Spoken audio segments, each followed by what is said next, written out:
Hello, everybody, and welcome to the evening with the authors. We will talk with the main competition program number 3. We have 6 authors waiting for us, and we are live from the Animateka online edition studio in Šiška, Ljubljana, Slovenia. I'm Igor Prassel, the program director of Animateka, and my co-host and program co-selector is Chris Robinson. He will join us. He's joining us from his home studio in Ottawa, Ontario, Canada. Hello, Chris. Hello, Igor. How is it going? Oh, it's just fantastic. Life couldn't be better. Nice. It's so nice. Yes. Okay. I will present the authors that are with us tonight. Maja Gehrig, the author of the film Average Happiness, joining us from Switzerland. Then we have Theodore Ushev, the author of the film Apocalypse is Under the Blanket. It's a Canadian-Bulgarian co-production. Theodore is joining us from Paris, France. Then we have Alexandra Májová with the film Pračka Washing Machine from the Czech Republic. Loïc Malo, L'Étoile Manquante, The Falling Star. It's a French-Czech co-production, and Loïc is in Paris as well. Francesco Mescolini, one of the 3 authors of the film Terra che non dormi, Land of the Burning Hearts, from Italy. I guess you are in Sicily. You will tell us later on. And last but not least, Kārlis Vītols, the author of the film Beigas, The End, joining us from Riga, Latvia. We will start with Maja, because she has to run away soon to have another Zoom talk with the authors for another festival, the London International Animation Film Festival, and we are saying hello to our friends and colleagues from the LIAF Festival. My thing is that I will first read the short biography of each of you. So Maja, here it goes for you. Maja Gehrig, born 1978 in Zurich, Switzerland, attends preparatory course at the Zürcher Hochschule der Künste, then attends Fachhochschule Aarau Media Arts Department. Then she went for an internship at the ST Jonis Film Studio in Tallinn, Estonia. Then further on, she attends the HSLU Hochschule Luzern Design and Kunst Animation Department. From 2006-2011, she works as a curator of installations and performances at the ARM Art Space Rendel Maastricht. And in 2011, she founds Gehrig, Trick and Zon. Is it correct, the bio? I mean, probably there should be more, but I think we told kind of your professional career in those few sentences, right? Absolutely. Okay, Maja, I will ask you first.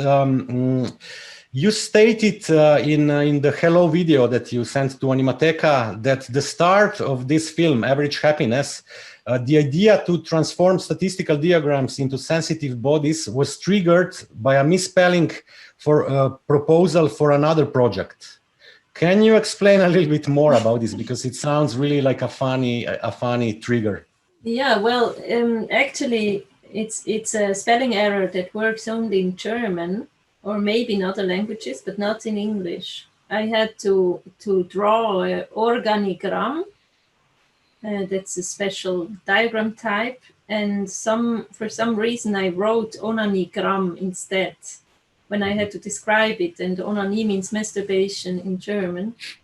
So it was quite an interesting spelling error and a very nice setup for a film, I thought, because I liked these statistical diagrams already before, and I wanted to animate them somehow, and not visual, of course, not data visualization animation, but yeah, like something with characters. And then I had this spelling error that was somehow the starting point for that idea. Mm-hmm. Mm-hmm. Can I continue, Chris, and then I'll give you the floor. Actually, your film shows that basically anything can be animated in order to tell a story. On the other hand, to have statistical diagrams as main characters can become boring to animate after some time, maybe, I don't know. Were you somehow troubled or frustrated during the process of work, not having like a concrete character or, you know what I mean?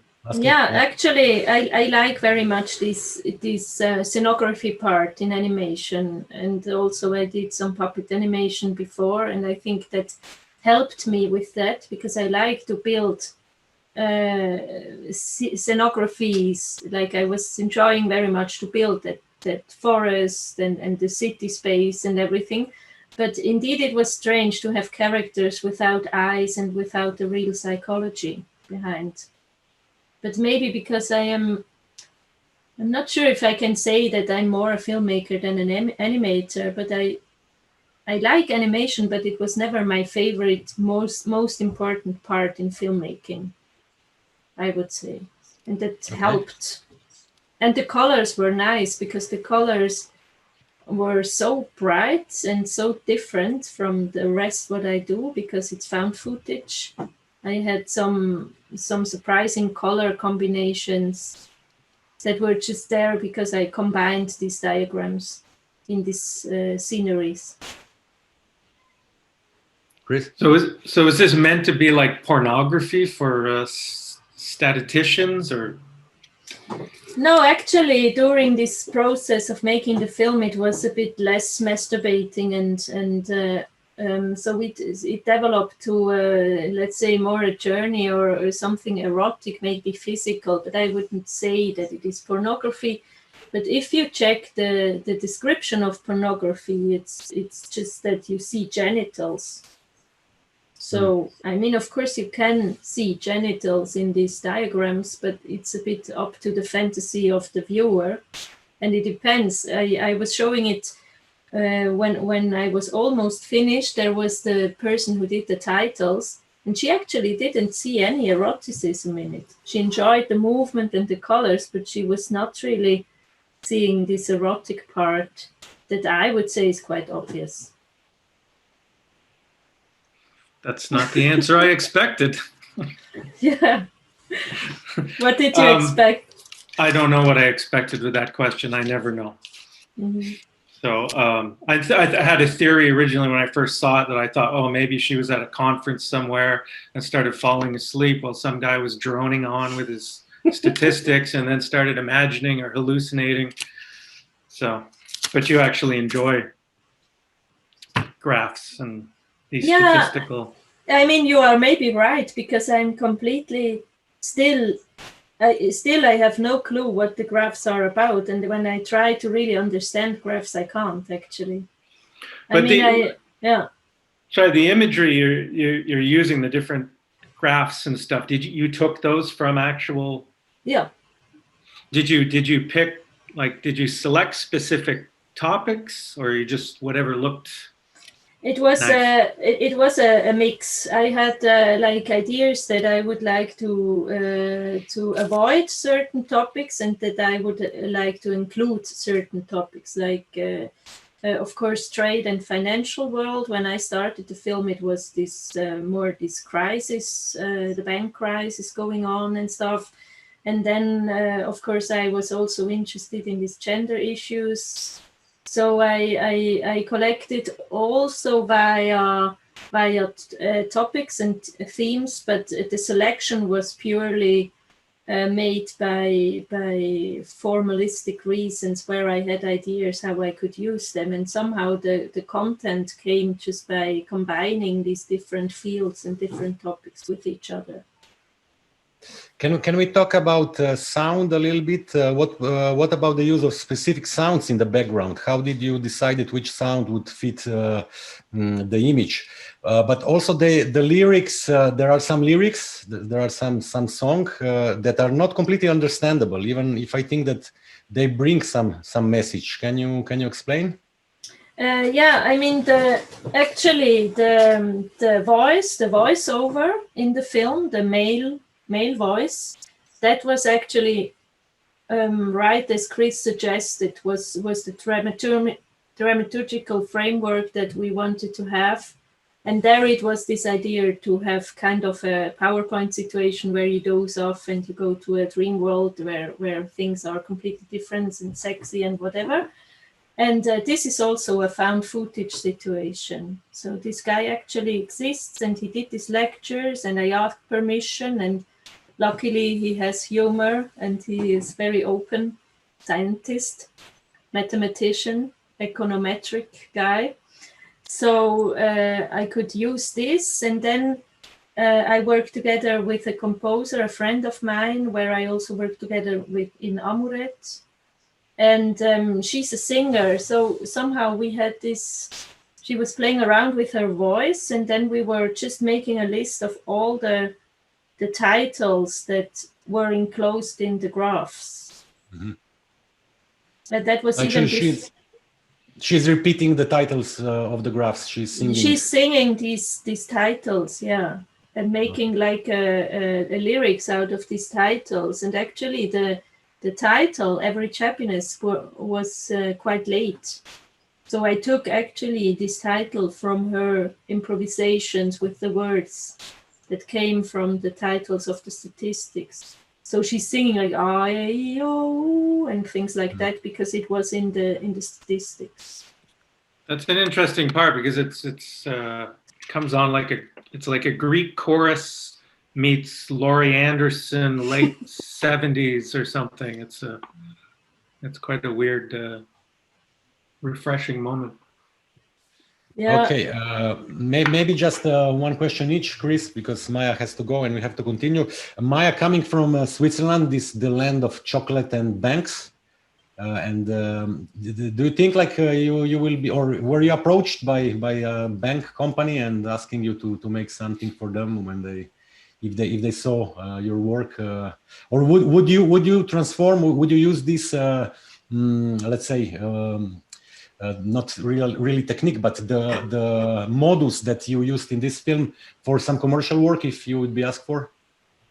Yes, why not? I mean, what would be funny is to work with PowerPoint presentation in that way, but I was not approached. I was approached by a scientist or by somebody who writes about scientists, like a journalist, but he never asked again. So we were like in contact, exchanging, and he thought might be possible to do a presentation of some sort. But then maybe also due to the pandemic, all this stuff was not really possible to apply. Okay, I think your name will be written in the history of animation as one of the first that used statistic graphs to make a narrative in classical animated film, I would say. That's nice. Yeah, Maja, thank you very much. Thank you. Good luck in London soon. So I hope to see you soon, and you will be welcome to Animateka with your next film live, right? Thank you, Igor. Yeah. Thanks, Chris. Bye-bye. Take care. Bye-bye. Hello to Malcolm. Yeah, I will say ciao. Ciao.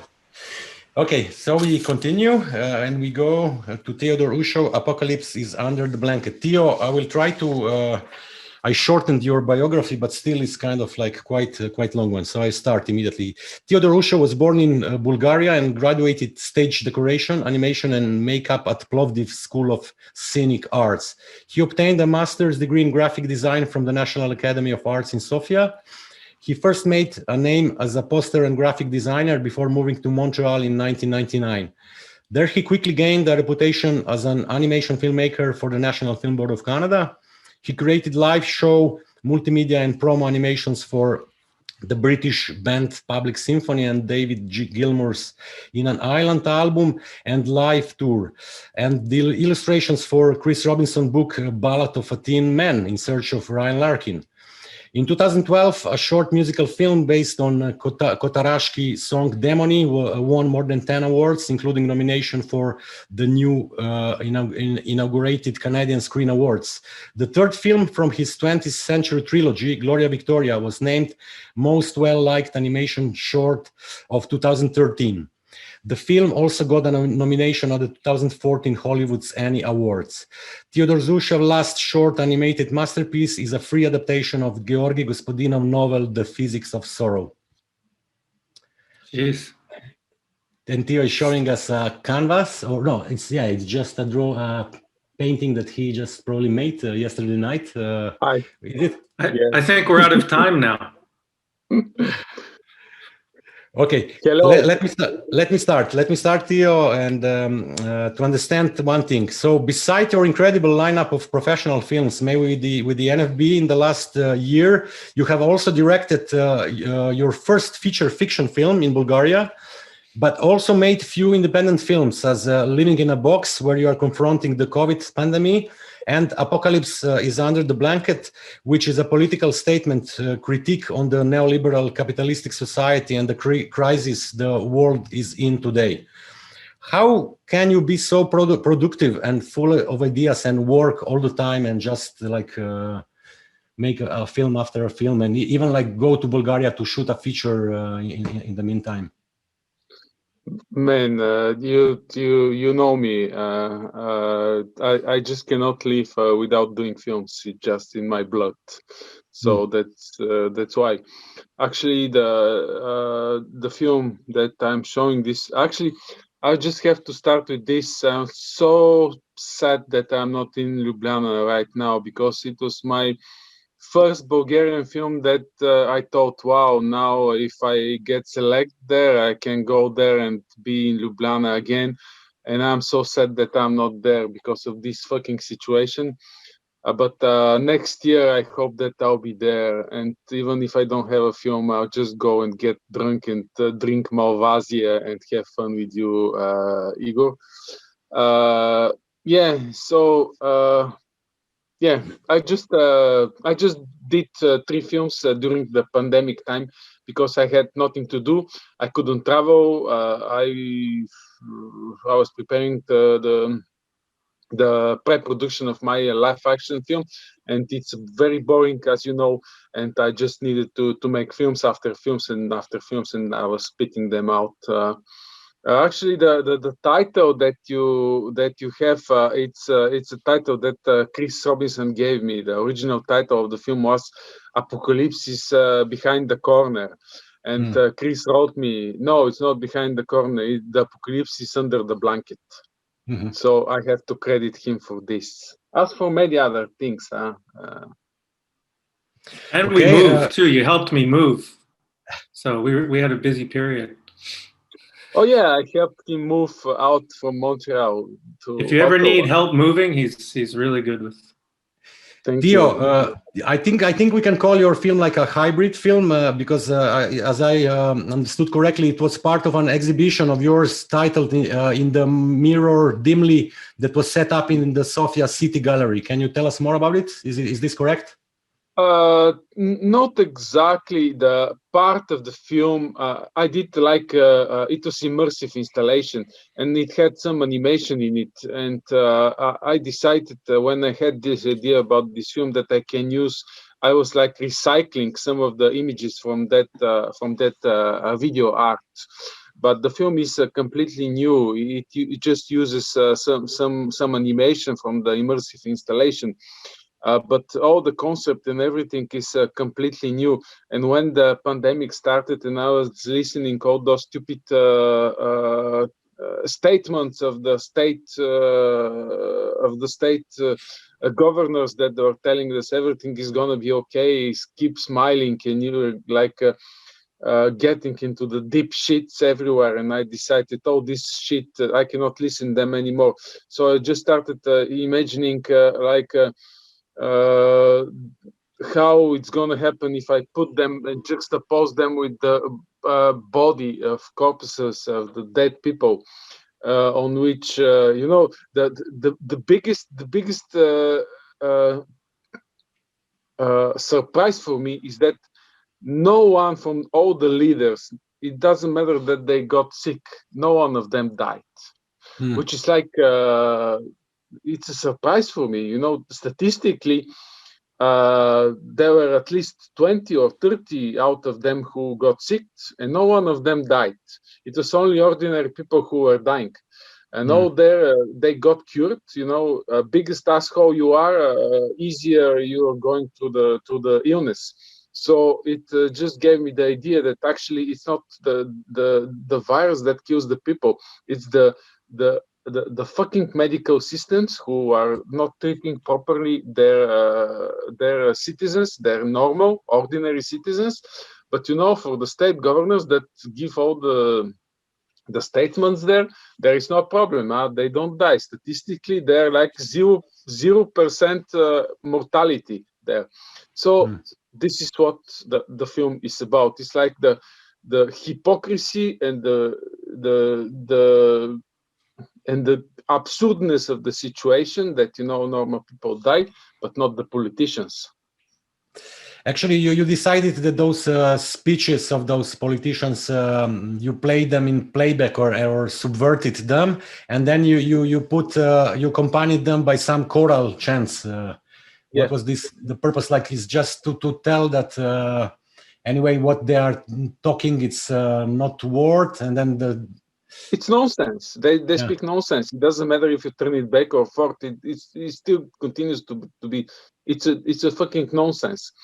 And I was just juxtaposing with this beautiful Gregorian chant that was like it was made to uplift the people. So, you know, if you put a chant like that for hours, I was like hoping that it's the only hopeful thing in the film. And all the rest was just, and I was using, actually the animation is done on thermal blankets.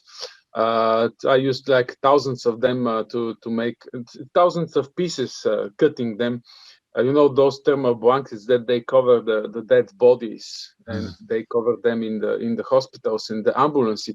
It's like more important now because in Bulgaria now the health system is so bad that the people are dying on the stairs before the hospital. There is no place, there are no beds in the hospitals to treat them. So it's like there are corpses in front of the hospital in Bulgaria now. And that's why, you know, it was like 2 years ago, I was like prophesying that this is going to happen, because it was obvious that all this liberal capitalist society is going to fall. And it was just a virus that did this, that was like ignited the fall of this system. I hope that it's the fall of the system, not sure yet. I drink on those words of yours. Let's cheer it up. Yes. Cheer. Yeah. Chris, the floor is yours with Theo for 2 questions. Did you pick any specific speeches that these idiots were saying, or did you just take whatever? No, it was not difficult to find them on internet, with YouTube. You just you click, it's just like emergency speech of Trump or Merkel or Macron or anyone, and they just pop out. You just pick them and turn them back, and you know they always. It was so funny because I could understand, and you know, the Putin, all of them, they all say the same thing. It is no difference. It doesn't matter if you listen in Russian. They change just it was like the same speech writer was doing them. They were like copycatting one of them. So I turned them back, and they still sound the same when you hear them. It's what is funny that you kind of lose the notion of the language. So it's, but the tonality is always the same. It's like this monotone thing, and that's why I put this Gregorian chant, because when you put them, they're so monotone that it sounds like a Gregorian chant canon. You know, they're always with this, the intonation of the politicians, even turned back, it's always like this, which sounds like really like a Gregorian chant canon. It's monotony. They have to put you die or fall asleep. You know, it's very easy listening to it. So basically, yeah, for me, the most important thing of this movie was the sound. Because in the sound is everything. All the animation there is just filling the gaps and putting the the cows. Just my goal with the image and with the animation was just to increase and to augment the cows of the. But actually, it's like those drawings on the thermal blankets. You shoot them frame by frame, or Yeah. Okay. Frame by frame, of course. Yeah. It's a frame by frame animation. So how much Chris, was done? last question. You had some stuff already done from this exhibition in Bulgaria. And then what parts were you doing in Montreal? Like 1/3 of the additional animation I did it in Montreal, because it's not that I needed. I just didn't have enough material from the video art in Bulgaria, so I had to do like additional 1 minute of animation. Okay, Theodore, thank you. We have to continue because our time is limited. Thank you very much, and keep safe and keep working hard. Yeah. Vidimo se. Stay with us if you have time, please. Yeah. Okay, we go on. We go to Alexandra Májová with the film Washing Machine, and let's see who Alexandra is. Alexandra Májová is a Czech illustrator, animator, and director. She studied animation at FAMU in Prague. She has directed the short animated student films Swimming Pool and Vītols. She currently illustrates children books and works on animated children TV series Hungry Bear Tales. Is it the last thing you do, Hungry Bear Tales? Yeah, we just finished it, I think 1 month ago, so it's done already. Wow, and I like it very much. It's a very intelligent content for kids. So, but let's talk about Pračka, the washing machine. The visual style of your film is really minimalistic, with really thin lines and colorful backgrounds. And the story evolves around an everyday routine of a man who never leaves his apartment. The only interactions he have are with his washing machine, it seems. What a crazy idea! How it's going to your head? How it came? Yeah. It's based on like a real washing machine. We had this kind of washing machine. It was really loud, and always when it's washed, it starts to moving on in the bathroom. So that was like the main starting point. Yeah, starting point. And yeah, I just write one sentence to my notebook about this, like a washing machine which moans when it's washing, like a woman. So that was the main idea, and then I start to do something else, and later I came back to this sentence and start to work on this film. Mm-hmm. Okay. There is a scene when another person enters in this routine life, and it's the mechanic repairing the machine, and it seems that he has some sexual connotations that are followed by the machine owner jealousy act, and the grand finale when they are happy at last in bed. So can washing machines really be an object of desire, you think? I mean, not in a consumerist view, but maybe in a fetishist view. I don't know. I think it's on. I try to make it like not so clear, this erotic parts or something. I try to make it like the washing machine is doing all the time what an ordinary washing machine is doing. So I try to make it like a little bit hidden there. So I think it can be like this. It's maybe quite often in some movies. Chris? Sure, I've had a washing machine that starts moving around and shaking, and you jump on it to try so it doesn't disturb the neighbors. And I mean, I personally haven't been aroused by it, but I can understand how that might happen.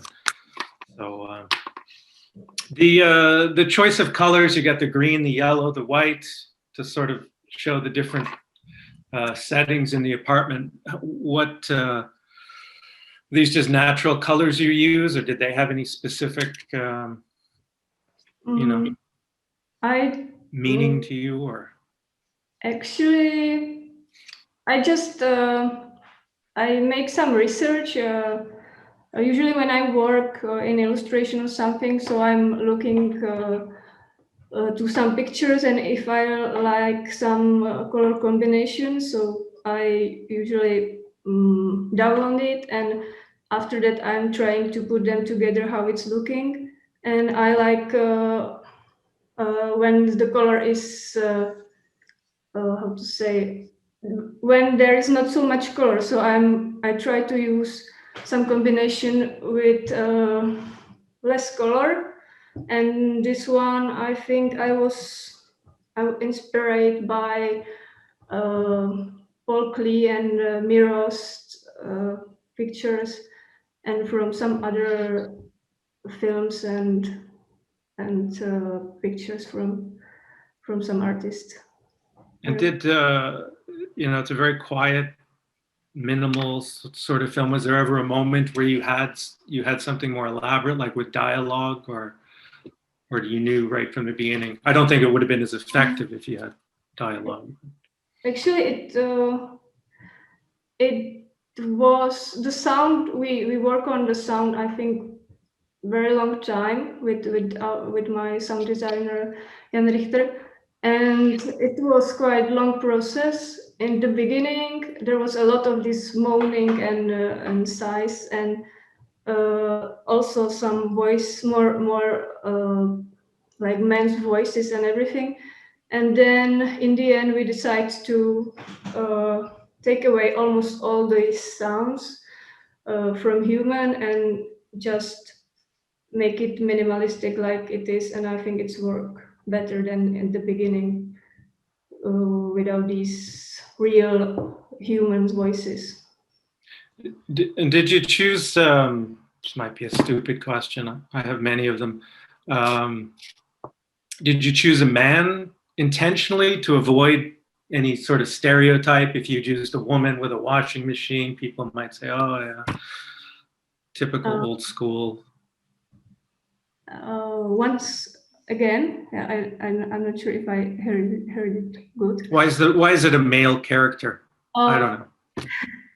I think it's a male character because I'm quite shy, and usually when I working in my films, I'm trying to hide in a men characters more than in a women characters. And somehow with this film, I feel it will be better when the main character is man, and yeah, and the washing machine. I still feel that, of course, she has a woman's sound, but it's just a washing machine. It can be a man or just a washing machine or a woman. I think it's on the audience what they choose to. What is it?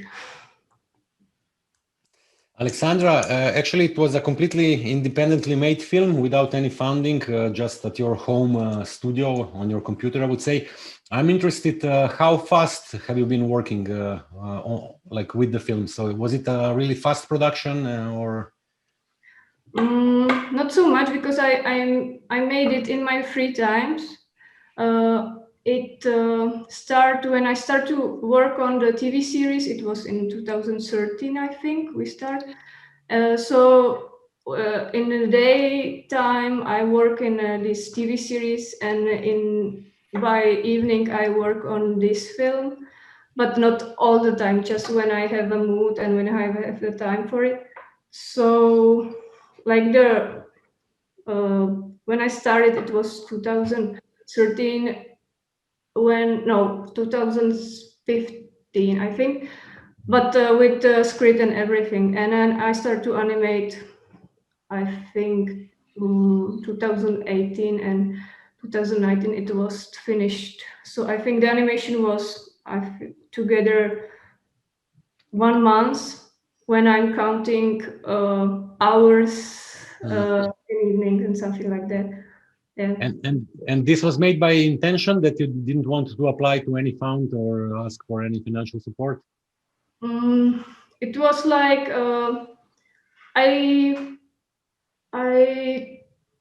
I like how I worked when I was in university. Everything I made by myself, and somehow I feel it's a right way for me how to make independent films, and I really enjoy this way. And I feel that when I start to spend the time with the founding and make real storyboard and make animatics and everything, these things what is usually you have to have for this funding. So it's somehow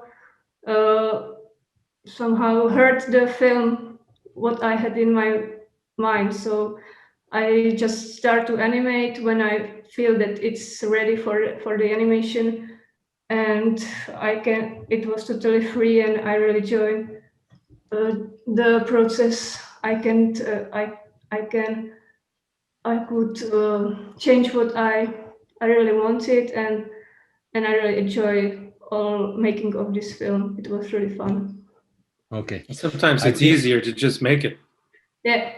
And to go through that whole laborious process with applying to councils and stuff like that.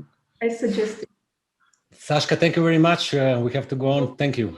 Prachka, great. A funny film. Also like Chris, a little bit of humor, always missing when we are putting programs together. So programmers around the world, they will be really thankful for your film, because it's really, we need a little bit of intelligent humor as well nowadays, maybe more than ever, right? Thank you. Yeah. I'm really glad that you selected. I was really happy that it will be on Animateka. So thank you so much. And also, thank you for the film. Yeah. Okay, we go on. We are moving to a very complicated and a different type of production. I think one that took a long time, and it's my pleasure to have Loïc Malo for the first time at our festival. Loïc, he's a French director, studied at the prestigious ENSAP and ENSAT art schools in Paris in the 80s. His work is characterized by film essay inspired by modern history, in which he uses various animation and editing techniques to connect film and photography in an original way.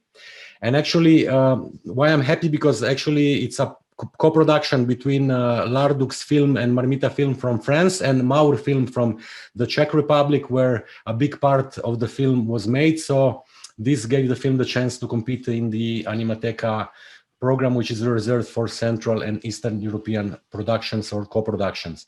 Loïc, I will also read the synopsis of your film, because I think it's we have to understand it. It's not too long, the synopsis, but it's better that I read it.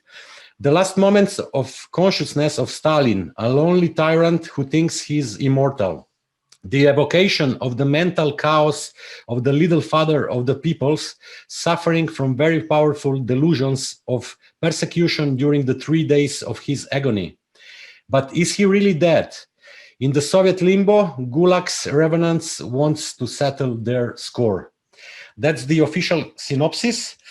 And my question to you is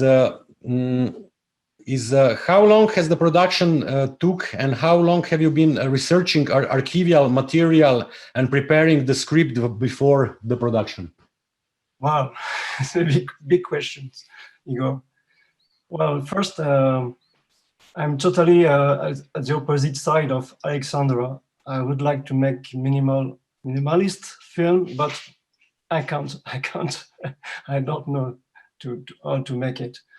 Well, it was a long process, with some difficulties, techniques. I was not in security in techniques all time. Well, all you said is true, but what do you want to know first? Well, actually, how much research with archival materials you've been doing? When during my studies, a long time ago, when I made art school, I already I was interested by avant-garde. You know, the movement of painting in Soviet Union in the last dans les années 17. In the 70s, in the 20th of the 20th century. Yeah. So it was a long process. I was interested by photography too, by the propaganda of Stalin, how he used the photography to impose the fear around him. For instance, he made retouche on the photos to make the first to make his friends. Sorry, but je me mélange un peu la tête. Actually, he was retouching the ex-friends that he asked to be killed. So one time that they were disappeared, no. Yes. So it took time to find archives of Stalin, because I wanted to use only his head to integrate them on the body of the actors. This process was long to make, because it was not so easy to work with a team in Prague, and I was in Paris during the process of the workflow. So actually, in the Czech Republic, in Prague, they were taking care about the animation. Yes, it was a team of 5 animators, and they work 3 or 4 months all together. And it was difficult to follow the process from Paris. We made some tests, but sometimes it was like a work in progress. I like this way of working, but for my team and the producer, it was more difficult, I think. The length of the film is more than 18 minutes, so it's almost 19 minutes. Was this the original length that you predicted when you wrote the script? So you thought about that the film would be so long or even longer? No, at the beginning I thought it was around 16 minutes.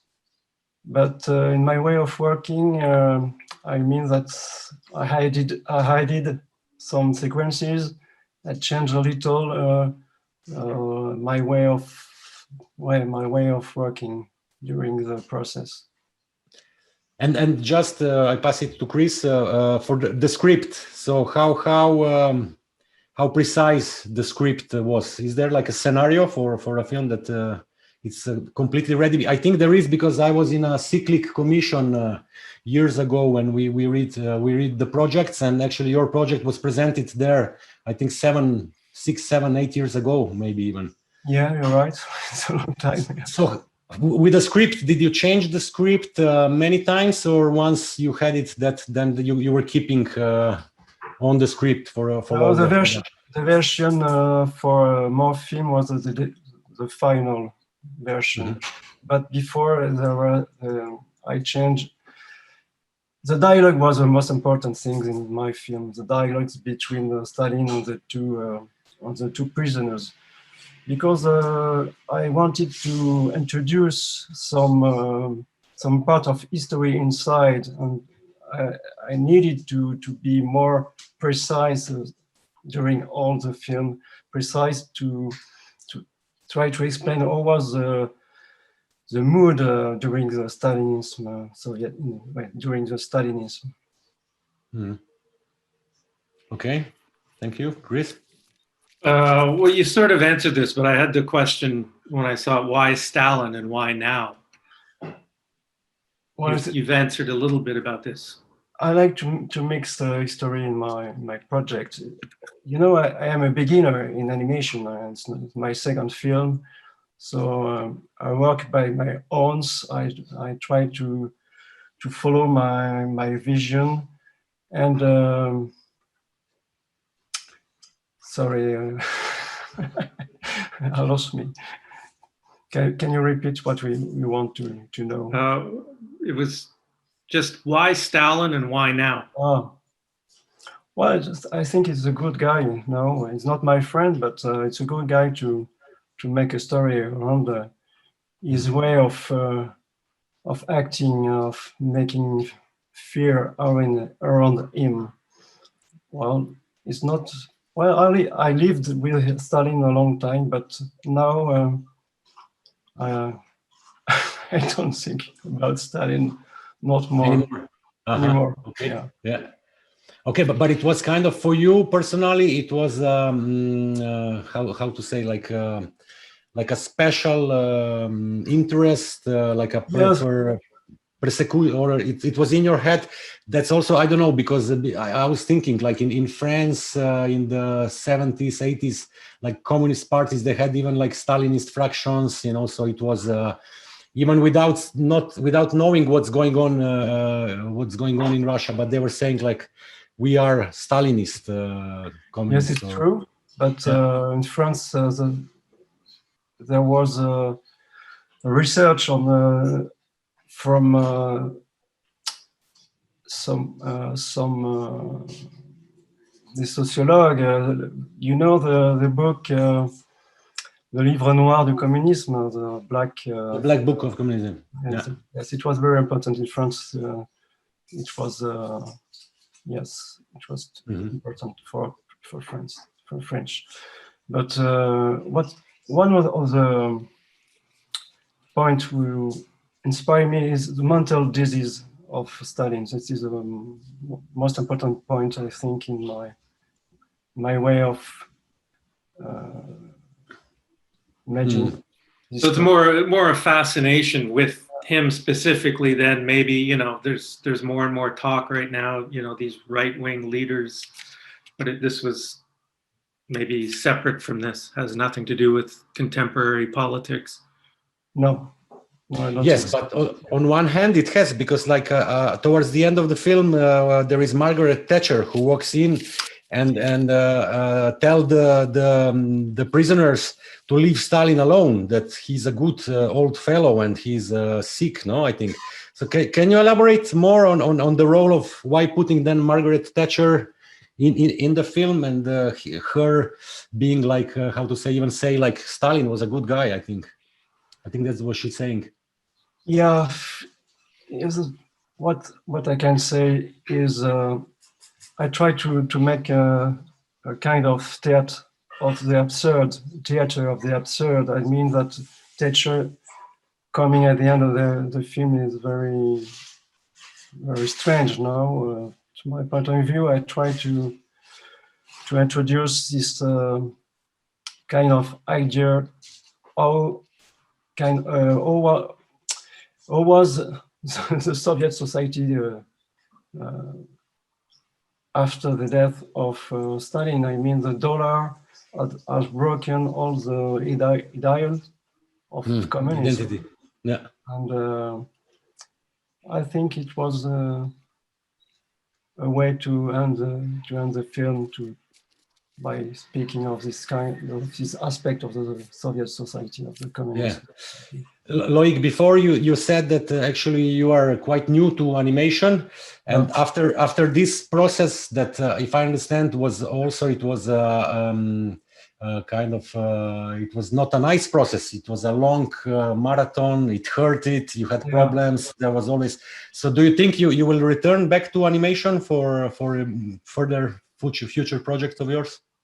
Yes, of course. Yes, but as I said before, I'm very, very interested by minimalism in the animation film. Well, I will try to continue on in this way, but I like to mix techniques photography and real shots. So it will be complicated for me. I think I must give you a compliment here, because I think that technically at the end the achievement is really a huge achievement. Like this, the mixing of 2D computer and paper cut stop motion animation. I think that you succeeded at the end. It's really smooth, and actually, it's the only pity is that we could not watch the film now in the cinema on the big screen, where it will be even more visible, this photography work and the animation.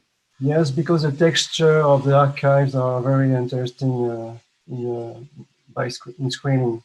When we screen the film, I have the joy to see it in Paris, and it was a good experience to discover the mix. Okay, I think Chris, you have maybe the last. I've got a lot more questions, but we're running out of. Yes, Loïc, thank you. We have to go on, not to be too late. Thank you very much for your insight. And actually, we go to the film Terra che non dormi, The Land of the Burning Hearts.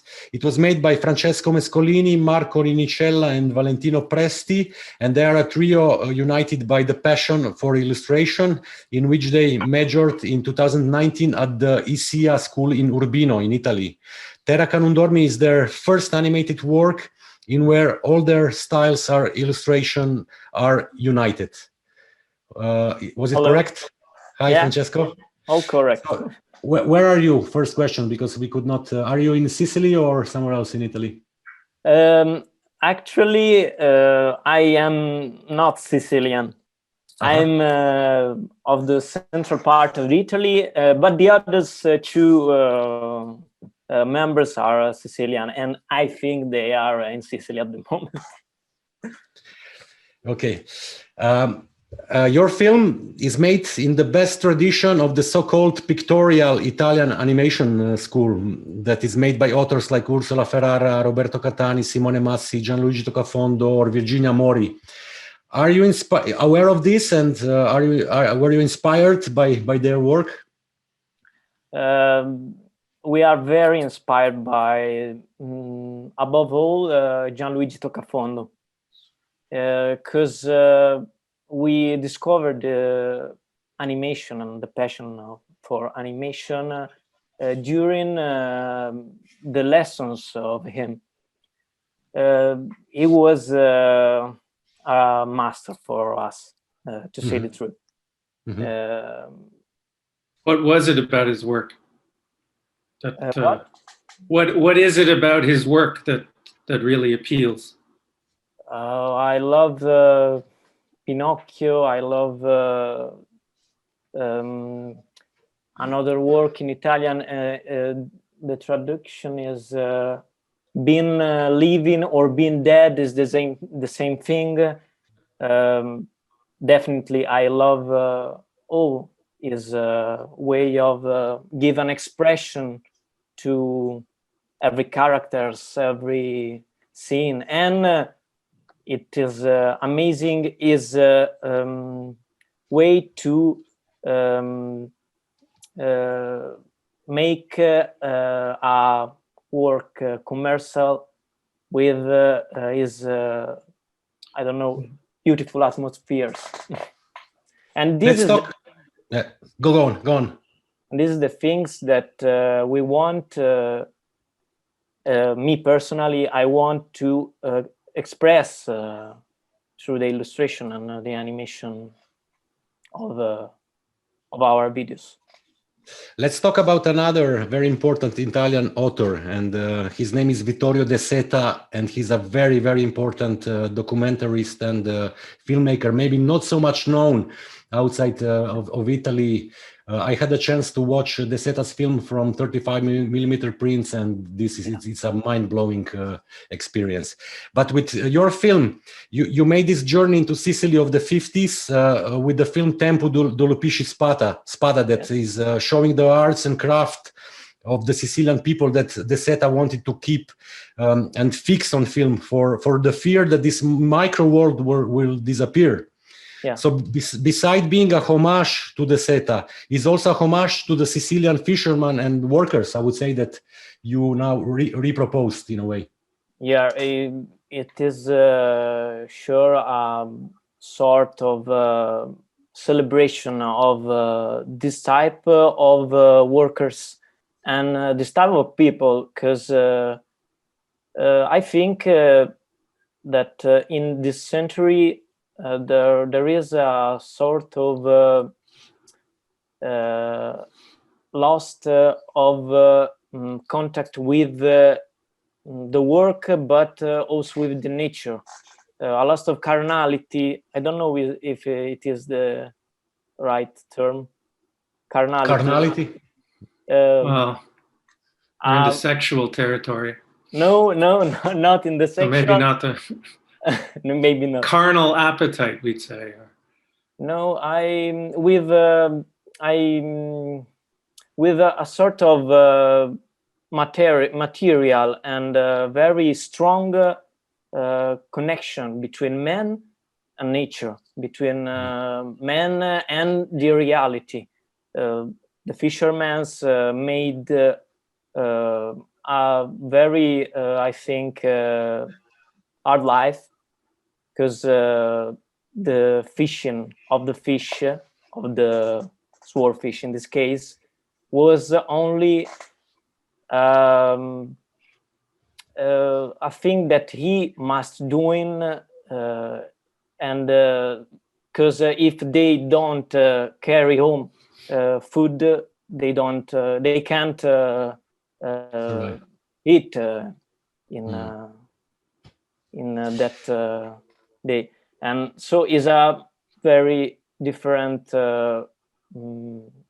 work from the massive fish of the Japanese ship or well, in industrial fishing. Industrial fishing. Yeah. Industrial. But Francesco, let's understand something. Actually, it's a rotoscopy, and you took the original material from the Seta film completely, or it's just partly from his. The many parts of his documentaries was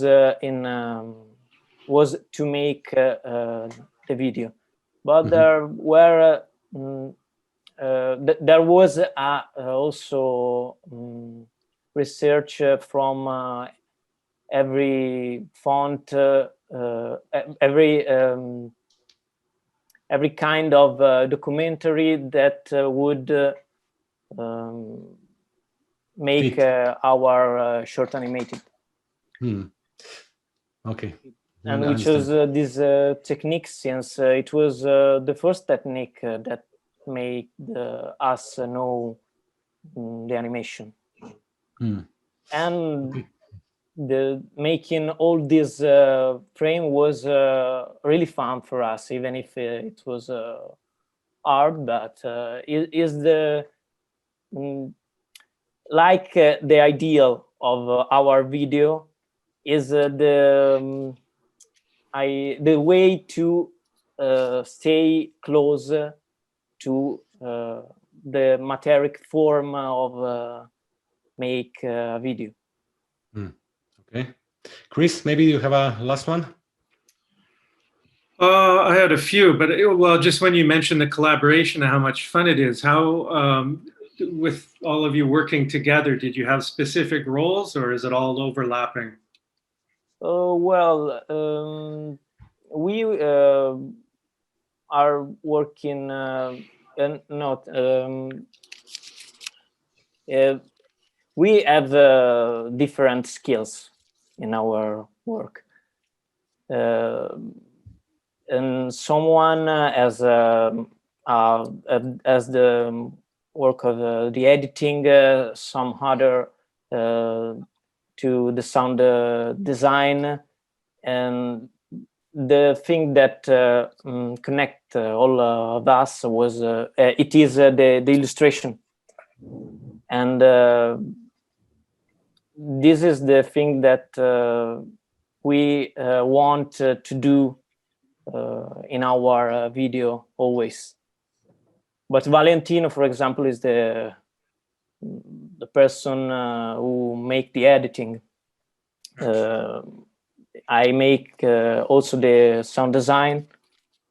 It is a work to make all these things go on together, but it works on. Francesco, thank you for your intervention. We are already like out of the time, and we have still Kārlis Vītols waiting for his questions. So thank you very much, and I wish you good luck and good continuation, and hopefully we'll see more coming from your collective. Surely. With pleasure. Thank you. Okay. Thank you. So, Kārlis, sorry for waiting. It was a long discussion. I will try to present you properly. So, Kārlis Vītols, born 1979, is taught as a painter at Latvian Academy of Arts. Professionally works as a painter, film director, and scriptwriter. In his account are 10 shorts films, among them Swan Maiden, Minotaur, The Robots Virus, and others.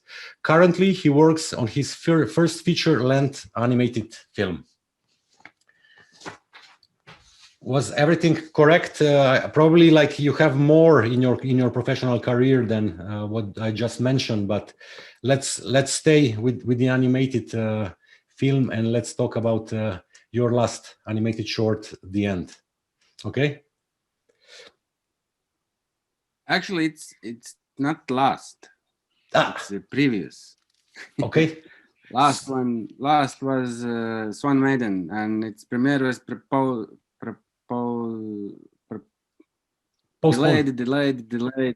Yeah. Okay, yeah, so I will ask you the first question about the film. So the crisis of a middle-aged man who finds himself trapped in his memories, trying to cope with the physical and mental feeling of the impending end. The End was made as the last part of a trilogy of non-narrative films in which a count experiences 3 different settings and moments from his life. Can you tell us more about the whole story, about this trilogy and about this count and about this universum that you made? It all started by accident in 2006 because I love to make painting exhibitions and with animation film. So I have exhibition and there's a video projection, which usually is animation film. Mm-hmm. And those animation films usually is made it as a loop, so without titles. I add titles only before I send them to festivals. Mm-hmm. So in exhibition formats, they are endless, going around. And first one was about creative process, about how art is created. Second one was how man can reach woman, and third one was realizing that life is not infinite. That life is too short. Yeah. So this is autobiographical. Yes. I believe every film is autobiographical. Kārlis, can you tell us what is your method of working? What comes first? Is the script or the visuals or the character design or the idea? How do you work? Visuals. For this film particularly, there was a very strict deadline. I made it in 2 months. So I started in September 11 and exhibition opening was in November of 8. Mm-hmm. And I went and also I started to visit therapy. It was something very new for me and very interesting. And I just put it every day without any idea how it will fit together. And even I didn't make I started this as not a third part of trilogy. It was just a visual experience because I believe cinema is a visual experience where you can experience something you cannot read in a book. And for me, big problem is when I make animation films, which is conventional with government support, you need to provide a screenplay before, like a narrative story. But this was not the case. I made it completely alone, everything from start to beginning. I was very restricted in time, and I was absolutely free. So you're saying in 2 months you made almost 10 minutes of animation? Yeah, but in this technique I worked almost 18 years, and for me it's very fast. I work in stop motion, so I make puppet in Macromedia Flash by PC, because I started as a 16mm film 20 more years ago when there was no video, and I started as a cutout animation films because it's the fastest way how you can make a nice looking film alone. Why did you choose this character as a count or whatnot, a well-off person as opposed to just some ordinary guy? I cannot understand question. Why have you chosen the main character to be like a count, to be like this, rich? Because he was a main character in all movies. In first one, he was a young duke, and in second one, he was older, and now he was a. Now I understand question. Yeah. Account. You think conductor? No, conductor. No. Sure, that too. Yeah. Because I have a hobby with modular synthesizers, and my movie started, I didn't have any idea. And because I am, when you fly with air balloon, you receive this title. Depends where you land with air balloon. Maybe I'm answering different question. I kind of like that answer. I have no idea what it means, but I like it. And that's why he's a count. But maybe but have you, Kārlis, was those characters they came out also in some other forms, like on paintings, maybe, or in a comic book, or or they live only in your films?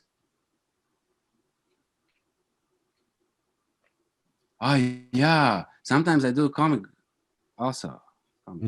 Yeah. With the same character. This I think this old man maybe is a kind of alter ego, probably, because my wife tells me all the times that I was born old. If that makes sense. And yeah, and somehow I figured out such a bearded man. And I have to say, as somebody in their early to mid 50s now, I've never understood this male thing about desiring a car, a fancy car.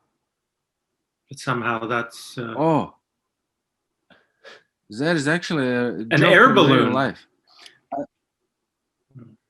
Air balloon. I was actually... Okay, let's go. There is a joke.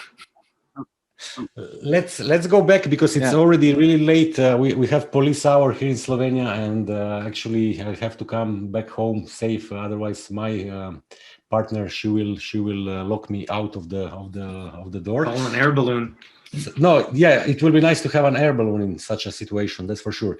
But Kārlis, can you just for the end maybe tell us more about the preparations of your first feature film production, because it's interesting to understand what's going on around. It's crazy. It's too much.